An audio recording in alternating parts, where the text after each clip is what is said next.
안녕하세요. 주말에 가는 집입니다. 오늘은 2025년 농지법이 어떻게 달라지는지에 대해서 전반적으로 여러분께 설명드리려 합니다. 이번에 농지법이 개정된 부분을 보면 행위 위반자에 대한 시정 명령을 내릴 수 있도록 하는 부분이 포함되어 조금 더 타이트해진 부분도 있고요. 또 최근 많은 분들이 관심을 갖고 있는 체류형 쉼터처럼 불합리한 부분을 법제화하여 보다 체계적인 농촌 생활을 할 수 있도록 정비된 부분도 있으니 농지법 변경 사항을 전체적으로 확인하고 싶다면 오늘 내용 참고하시면 많은 도움이 되실 겁니다. 우리가 잘 모르고 이것저것 하다가 나중에 이 때문에 원상복구나 벌금 등의 피해를 입지 않으시려면 꼼꼼하게 이런 내용 참고하시면 좋을 것 같고요. 저희 채널에서는 농지법과 관련된 내용도 꼼꼼히 다루고 있으니 아직까지 구독하시지 않으셨다면 지금 바로 구독 부탁드립니다. 여러 가지로 좋은 정보가 많이 있으니 도움이 되실 겁니다. 그리고 오늘 영상이 도움이 되셨다면 좋아요 버튼 눌러주시는 것도 잊지 말으시고요.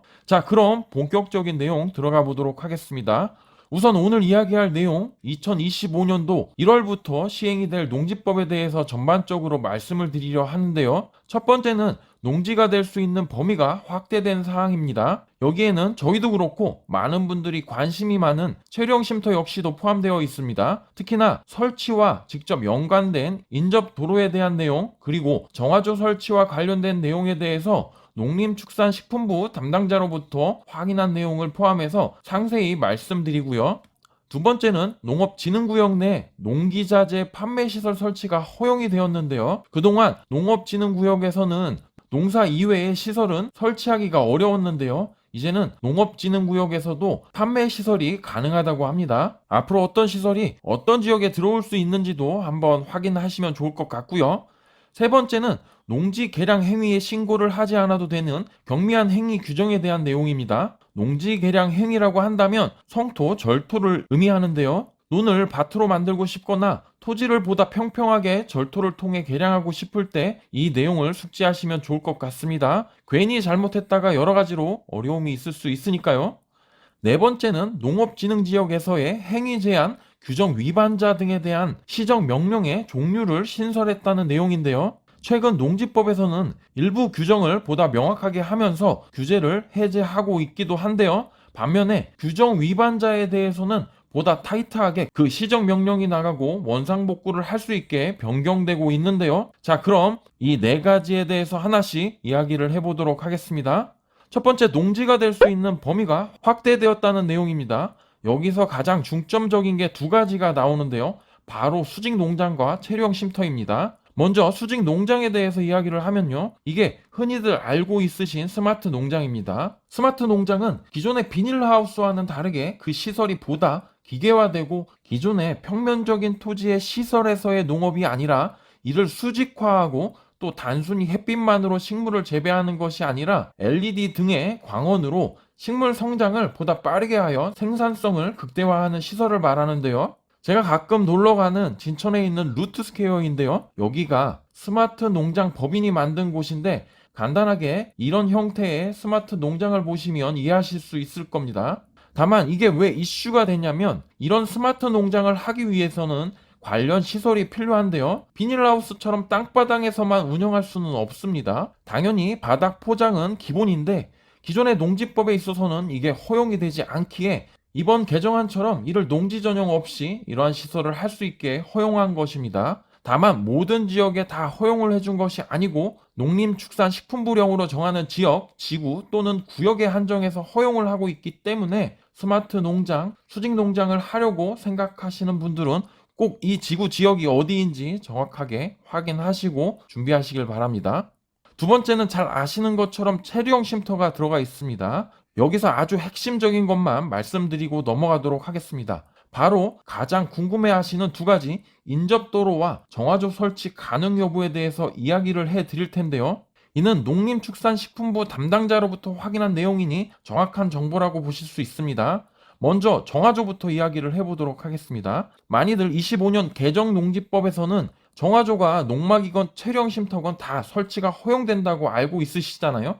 근데 꼭 그렇지는 않습니다. 이번 개정 농지법에 있어서는 농막이나 체류형 쉼터, 연면적에 정화조나 데크를 포함시키지 않고 허용을 한 것인데요. 이게 조금 헷갈릴 수 있지만 연면적에 포함시키지 않고 허용을 한다는 것이지 이 정화조를 무조건 농막이나 채령 쉼터에 허용을 한다는 게 아닙니다. 이 정화조 설치 가능 여부는 지자체별로 다 상이한데요. 이번 농지법에는 이러한 지자체별 기준, 즉 지자체 조례가 되겠죠.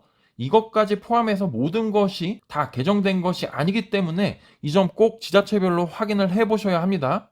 다시 조금 더 쉽게 농촌 채령 쉼터 Q&A에 나와 있는 내용을 바탕으로 해서 설명을 드리도록 하겠습니다. 바로 이렇게 나와 있는데요. 데크와 정화조를 설치할 수 있냐는 답변에 연면적과는 다르게 설치가 가능하다라고 나와 있는데요. 다들 이걸 보시고 와, 앞으로 농지에는 정화조 설치가 가능하겠구나, 그리고 채령 쉼터도 가능하겠구나, 이렇게 생각을 하셨는데요. 다시금 말씀드리지만 연면적에 포함하지 않고 설치가 가능하다는 의미이며, 아래 체크 포인트로 나와 있는 것처럼 정화조의 경우 하수도법 등 개별법 및 지자체 조례로 설치를 제한하는 지역에서는 설치할 수 없다, 이렇게 나와 있습니다. 따라서 기존의 농막에 정화조 자체가 허용이 되지 않는 지역에서는 정화조 자체가 이번 농지법 개정 내용과 상관없이 허용되지 않습니다. 착오 없으시길 바랍니다. 농지법이 개정되었으니 현황도로에 인접해 있는 토지라면 채령 쉼터가 다 허용이 되는 것 아니야? 이렇게 생각하셨다면 큰 오산입니다. 꼭 지자체에 먼저 정화조가 허용이 되는지 물어보시기 바랍니다. 더더욱이 중요한 것은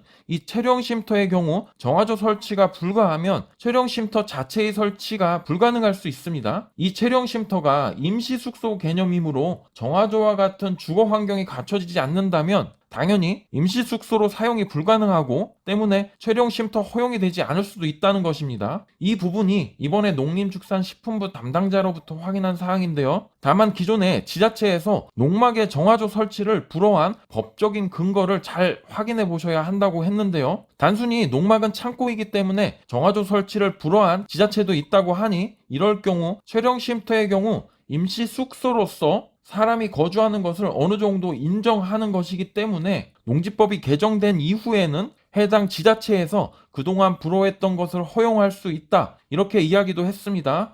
꼭 지자체 담당자에게 이 부분 문의를 해보셔야 할 것 같습니다. 다들 잘 모르시는 것 같아 이렇게 좀 정리를 해드렸고요. 두 번째는 도로에 대한 내용입니다. 이 채령 쉼터의 경우 최소한 현황도로에 인접해 있어야 된다, 이렇게 나와 있는데요. 이 기준이 보다 구체적으로 마련이 되었습니다. 농지법에서는 포함되어 있지 않지만 농림축산식품부에서 각 지자체로 나갈 지침에는 이 내용이 포함되어 있다고 했는데요. 이 현황도로를 보다 구체화시켜 소방 활동이 가능한 현황도로로서 그 기준이 마련될 것이라고 합니다. 즉 기본적으로 소방차 진입이 가능한 수준을 의미하는데요. 원래 현황도로라는 것 자체가 농지법에서는 그 세부적인 정의가 되어 있지 않습니다. 그렇기 때문에 보다 구체적인 세부 기준이 있어야 하는데요.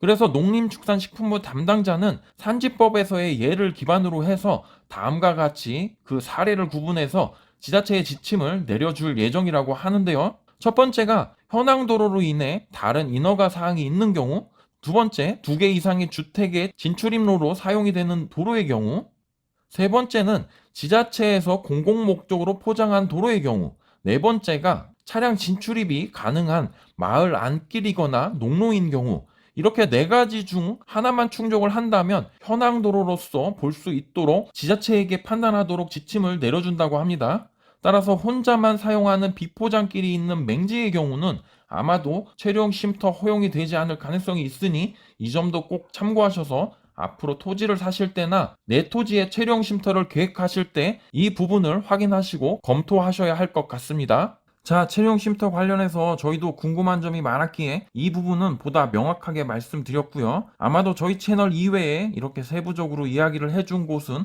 없으리라 생각되는데요. 항상 이렇게 명확하게 정보 공유 드릴 테니 좋아요, 구독, 알람 설정까지 꼭 부탁드립니다.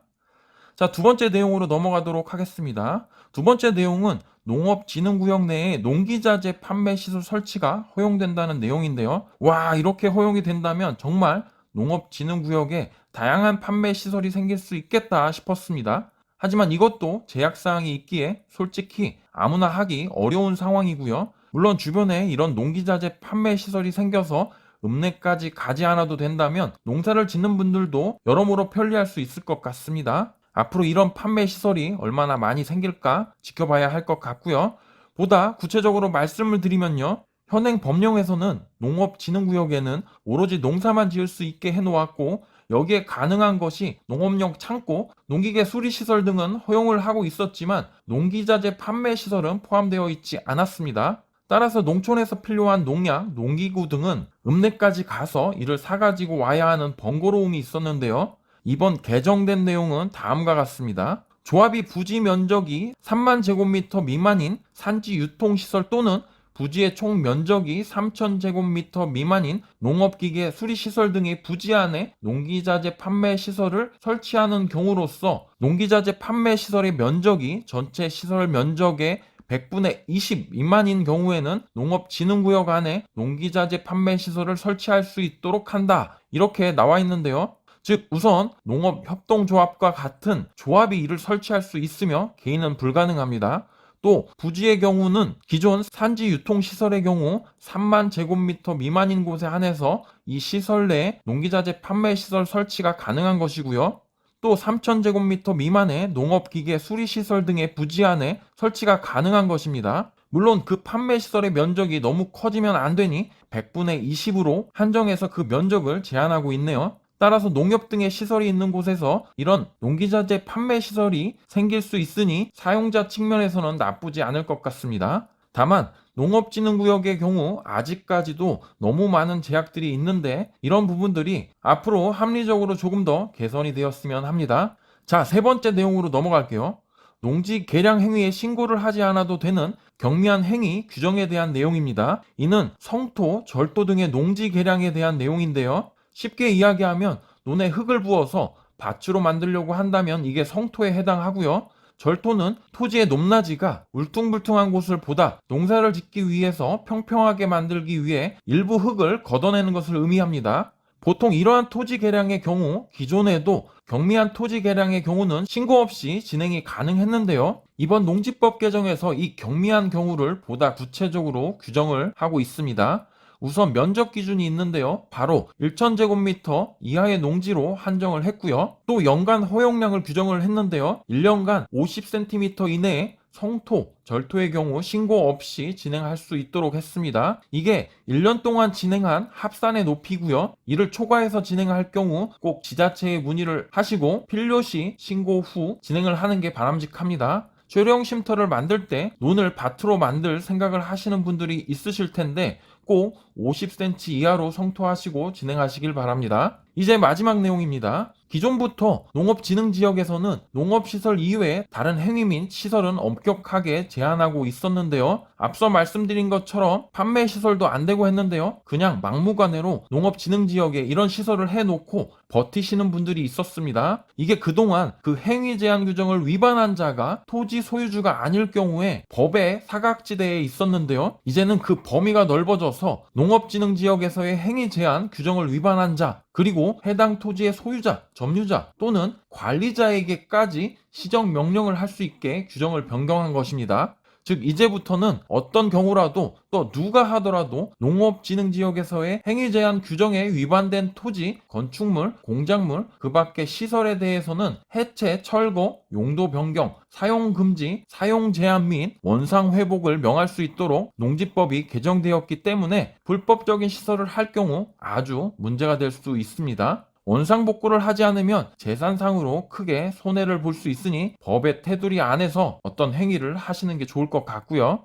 이는 정말 막무가내로 하시는 분 이외에는 흔한 케이스는 아니니 영농 활동을 정상적으로 하시는 분과 소소하게 주말 농장 하시는 분은 해당되지 않을 것 같습니다. 참고 정도로만 하시면 될 것 같고요. 자, 오늘은 이렇게 25년도 농지법 개정 중요사항 4가지에 대해서 여러분께 말씀드렸는데요. 그동안 전혀 바뀌지 않고 규제로만 남아있던 농지법도 서서히 바뀌고 있습니다. 특히나 이번에 발표되는 체류형 쉼터의 경우는 상당히 파격적인데요. 저희도 주말 농장을 농막과 함께 3년째 운영하고 있지만 많은 규제로 인해 여러 가지로 불편했는데요. 이번 개정된 농지법으로 인해 여러 가지로 편리해질 것 같습니다. 이 때문에 농촌도 이게 활력소가 되어서 조금 더 농촌에 많은 사람이 찾아오는 그런 기회가 되었으면 좋겠습니다. 오늘 영상은 이렇게 마무리할 텐데요. 오늘 영상이 도움이 되셨다면 좋아요 버튼 꾹 눌러주시고요. 그리고 저희 채널 구독도 꼭 부탁드립니다. 앞으로 좋은 내용 또 공유 드리도록 하겠습니다. 감사합니다. 주말에 가는 집이었습니다.